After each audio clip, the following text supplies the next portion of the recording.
మనిషి ఆరోగ్యంగా బతకాలనుకోవడం ఒక ఆర్థిక నేరం కిందకి పరిగణించబడుతుంది. లేకపోతే వందల కోట్లు ఖర్చు పెట్టి హాస్పిటల్ కట్టేటోళ్ళు ఏం కావాలి? కోట్లు కోట్లు ఖర్చు పెట్టి డాక్టర్లు చదివి డాక్టర్లు అయిన వాళ్ళ గతి ఏం కావాలి? ఇటు జిమ్ములు, న్యూట్రిషనిస్టులు, డైటీషియన్లు వీళ్ళందరూ ఎటు పోవాలి? అందుకే ఆరోగ్యంగా బతకడం అనేది సమాజానికి హానికరం. ఇంట్లో చేసే ప్రతి పని పెద్ద కష్టం అయిపోయింది అని చెప్పేసి పైసలు పెట్టి మరి మిషన్లు కొనుక్కొని మొత్తం మిషన్ల పైన ఆధారపడేటట్టు చేసిర్రు.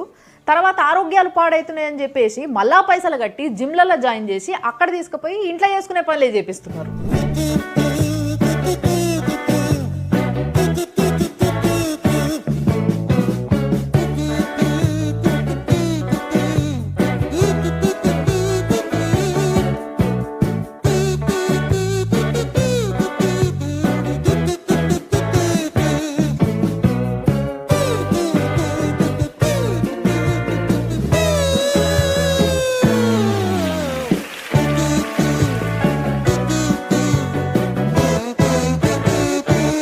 చూసిరు కదా, మనం అనారోగ్యంగా ఉంటేనే అందరూ బతుకుతారు.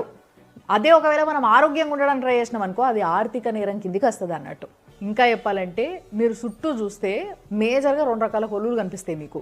ఒకటేమో మన ఆరోగ్యాన్ని చెడగొట్టేటోళ్ళు అన్నట్టు, అంటే సిగరెట్లు, మందు, జంక్ ఫుడ్ ఇవన్నీ తయారు చేసేటోళ్ళు, అవన్నీ తీసుకొచ్చుకొని షాపులలో పెట్టుకొని అమ్ముకునేటోళ్ళు. వీళ్ళందరూ మన చుట్టూ ఓన్లీ మన ఆరోగ్యాన్ని పాడు చేయడానికే కష్టపడుతుంటారు అన్నట్టు.